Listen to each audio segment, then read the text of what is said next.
Welcome back to DevOps Genius Zone.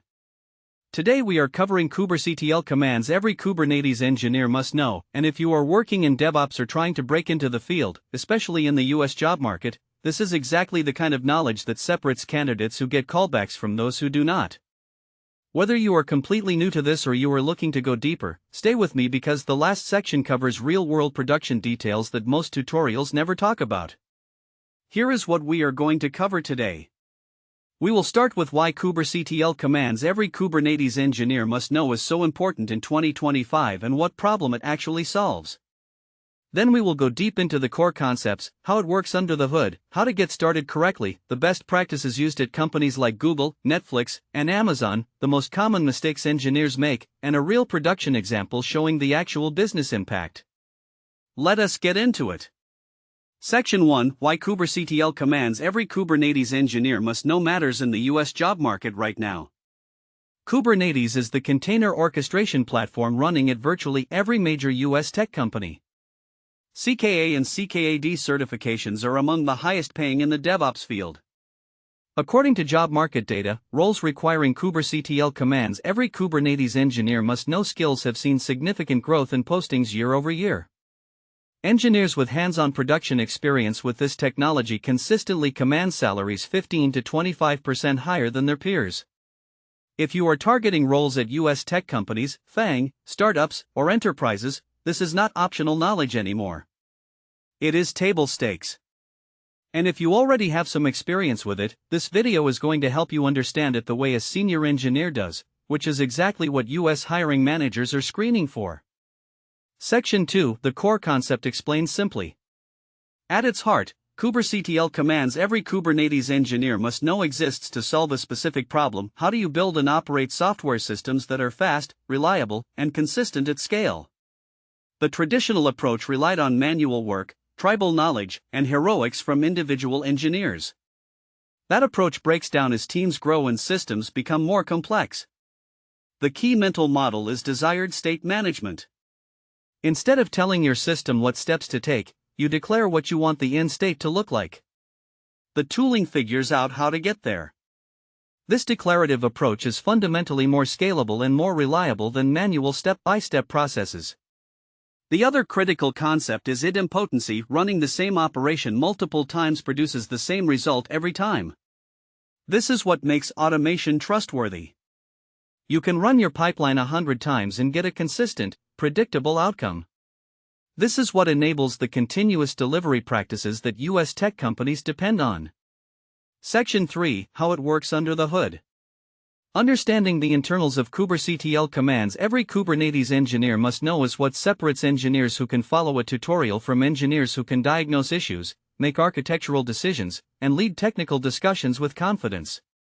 When you interact with kubectl commands every Kubernetes engineer must know, there is a control layer that receives your instructions, validates them, computes the difference between the current state and your desired state, and then executes the operations needed to close that gap. This reconciliation loop runs continuously. If the system drifts from the desired state due to a failure, a manual change, or an unexpected event, it automatically corrects itself. The data flow is, you define the desired state, the controller reads the current state, calculates the delta, applies the necessary changes, and reports back. This feedback loop is what makes the system self-healing and observable. When something goes wrong in production, this mental model tells you exactly where to look to diagnose the issue quickly. Section 4: Getting started the right way. The most common mistake engineers make when learning kubectl commands every Kubernetes engineer must know is jumping straight into configuration without understanding prerequisites and requirements. Here is the correct sequence that senior engineers follow. First, understand the problem before touching any tooling. What exactly are you trying to solve? What does success look like? What are your constraints around security, cost, and performance? 5 minutes of requirements thinking prevents 5 hours of rework. Second, start with the simplest working setup. Get something running end to end before adding any complexity. Every layer of complexity you add before having a working baseline makes debugging dramatically harder. Third, version control every single thing from day one. Every configuration file, script, and infrastructure definition goes into Git with meaningful commit messages. This creates history, enables code review, and makes rollbacks trivial. Fourth, build observability in from the start. Metrics, logs, and health checks should be implemented before features, not after. You cannot operate what you cannot observe. Fifth, always test in a lower environment before production. A staging environment that mirrors production is not a luxury, it is basic engineering discipline. A 5-minute test prevents a 5-hour production incident. Section 5, Best Practices from Engineers at Top U.S. Companies. These are the practices used at companies like Google, Netflix, Stripe, and Airbnb that most tutorials and courses never cover. Principle of least privilege everywhere. Grant the minimum permissions required for any task. Never use admin credentials for routine work. This dramatically limits blast radius when something inevitably goes wrong. Small frequent changes over large infrequent ones. Small changes are easier to test, easier to review, easier to roll back, and cause smaller incidents when they fail. This is the foundation of continuous delivery culture. Automate ruthlessly but intentionally. If you do something manually more than twice, write a script. If you run that script manually more than twice, put it in your pipeline. But always understand what the automation is doing before you trust it with production. Document the why, not just the what. Your configuration files show what you are doing. Your documentation and runbooks need to explain why you made specific choices. That context becomes invisible to anyone reading the code in 6 months. Monitor your automation as carefully as your applications. CI/CD pipelines, deployment systems, and infrastructure automation all need alerting. Silent failures in automation are particularly dangerous because no one notices until something breaks in production. Section 6, Common mistakes and how to avoid them. Mistake 1, skipping the planning phase. The urge to start building immediately leads to rework, technical debt, and architectural decisions that are painful to reverse. Mistake 2, treating security as an afterthought. In the US, regulatory requirements, compliance audits, and the cost of breaches make security-first thinking essential from day one. Mistake 3, not handling failures gracefully. Every automated step needs error handling. What happens when the network is down? When a resource already exists? When a dependency fails? Build for failure from the beginning.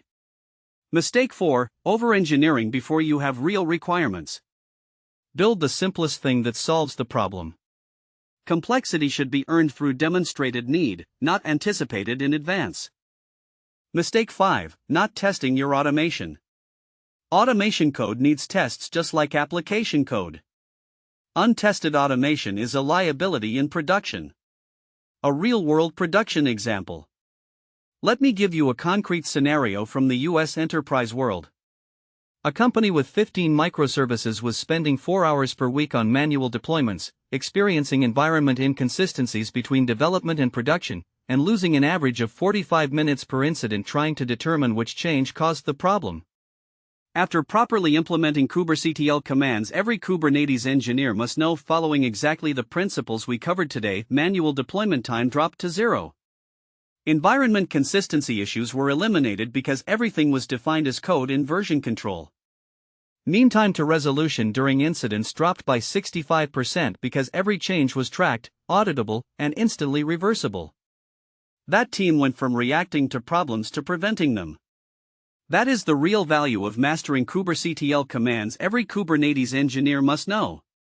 Not just the technical implementation, but the career and business outcome, faster delivery, fewer incidents, smaller on-call burden, and engineers spending their time on work that matters.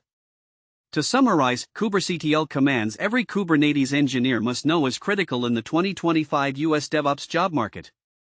The foundational concepts are desired state management, the reconciliation loop, and idempotency.